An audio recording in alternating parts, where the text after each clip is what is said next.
The sun always shines on the island of Sodor. The wind and the rains never came. To call the place beautiful, no one would quibble, though high in the feet they explained. But down on the rails, past the coaches and freight cars, so low the clouds were so high, sat a lot of engines that were nothing but trouble. As you listen, you'll see that it's so.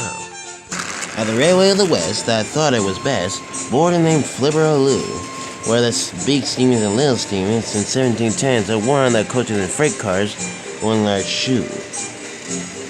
Now in the quarry, one big shoe wouldn't do. So the diesels would bellow at steamy cars and place in their own cars some pots.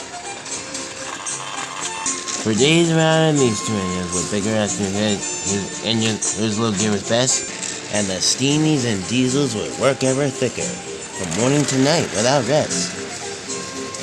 But not all the engines who lived on this railway were angry and bicker and vile. A few would tell tales of the sea, and the other one would be nice to the steamies and greet all their friends with a smile. Yes, somehow. One Philippian steamy who hated to fight. Try hard to not act like a monster. While the steamies and diesels delivered their loads up and down the line, he just pulled Annie and Clarabelle, his passenger coaches. They kept to themselves and they talk and they talk. Until one day Thomas cried out, "Hey, let's go for a run," he puffed. "I'm tired of running on her like a silly little engine. I want to go out there." So that's what he did. Thomas the shoe-headed tank engineer and his carriage chugged out of the station and into the yard between the two railways, away from their friends and their steam engine ditties.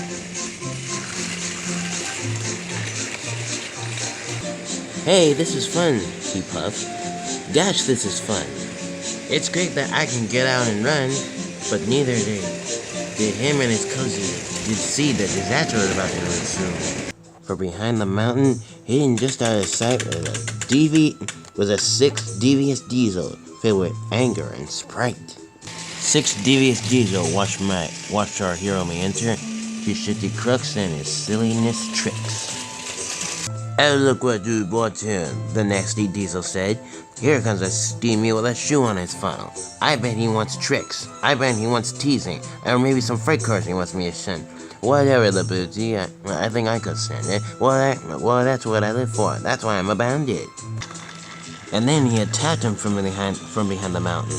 First he shunted Clarabelle away. Then he shunted Annie away. But the thing he did next was extremely out funny. Why, he took him so hard that he bumped him out of the way. "Hey," he grumbled, I don't like your teasing. I will go strong if I don't ever be shunted." But Diesel didn't care. He accomplished his tricks, so he shunted Thomas away. Made him fell down a mine.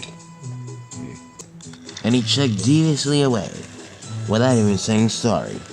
Then yelled back as he left, "See you around, little steamy." I'm a tank engine." And he said with a moan, "Well, I guess I'm alone, and I guess I've broken down." But this was a loneliness he never known. His friends were far off, and his coaches were in a siding. And this was a broken downness he never known. His brakes were jammed, and his funnel was clogged. The sound he could hear was just the wind hissing. Things looked pretty Philippian-headed, buddy. He fell down a mine. His coaches were stuck in the siding.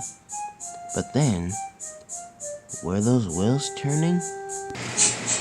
Oh, could it be true? Along came Gordon Fibber.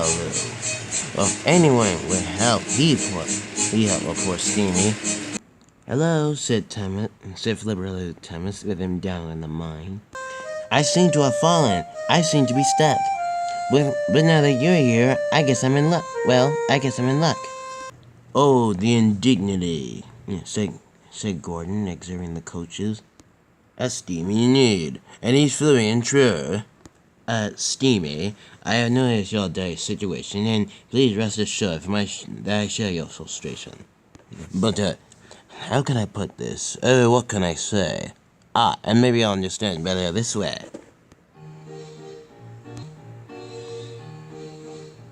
I'm busy, dreadfully busy. You've no idea what I have to do.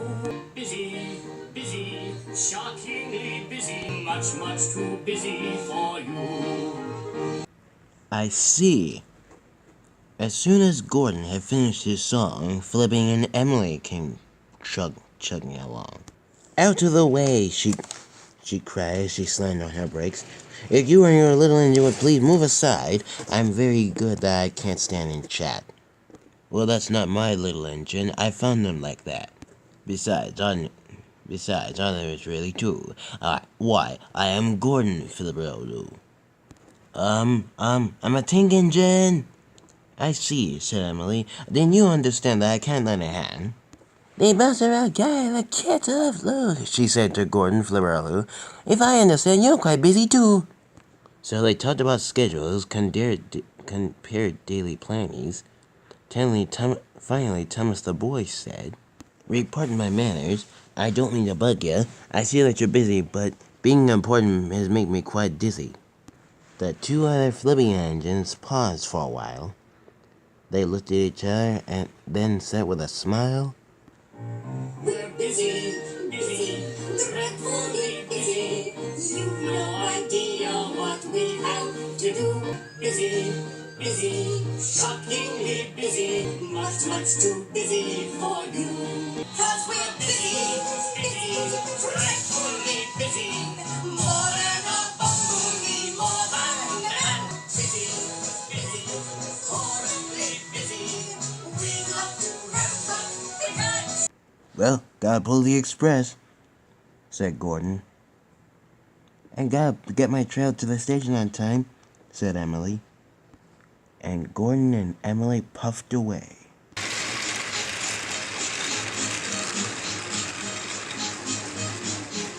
Oh, it was just dreadful, said Philibert Annie. How could they desert our Philippian friend with him down in the mine? That's it then. I'm finished. I'll be old and rusty. If they will not help me, then who will? He wondered. But wait, someone else is on the rails up ahead. Would they have a Philippian friend beaten up like for dead? Oh look, on the rails, not as steamy but a diesel. Why, this little diesel's from Gibraltar. Why, would he help a steamy? Certainly not. Rusty the diesel with a pot saw Thomas the tank engine with a shoe. Oh, look, he explained. He's from Florello. Why, they pull no garbage. They deliver us with shoes. Why should I care if he's beaten and bruised? But out here on the rails, his chances are blocked. If I was in need, why any help from him? He looked at our friend, and he looked at his coaches. And then in his boiler, he knew what to do. He may be a steamy, that's plain to see. But Sir Topham Hatt made him special, just like he made me. So he got him out of the mine, and he collected his coaches.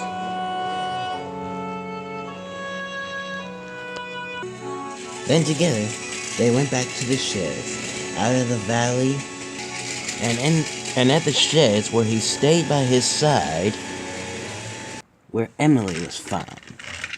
Emma, said Emily.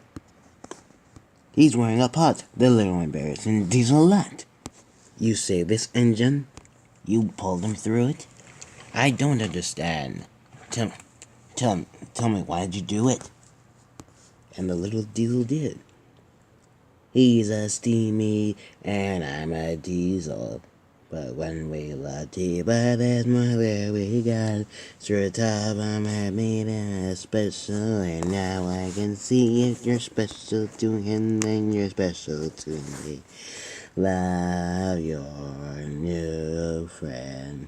When someone helps you, then you'll understand. When you love your new friends, loving is lending a hand. Then the Philippian engines sang together. If you see someone who's stuck, who's had an accident, maybe it's time to perform a good deed. And when you realize that it's true, then you make them feel better. You'll feel better too.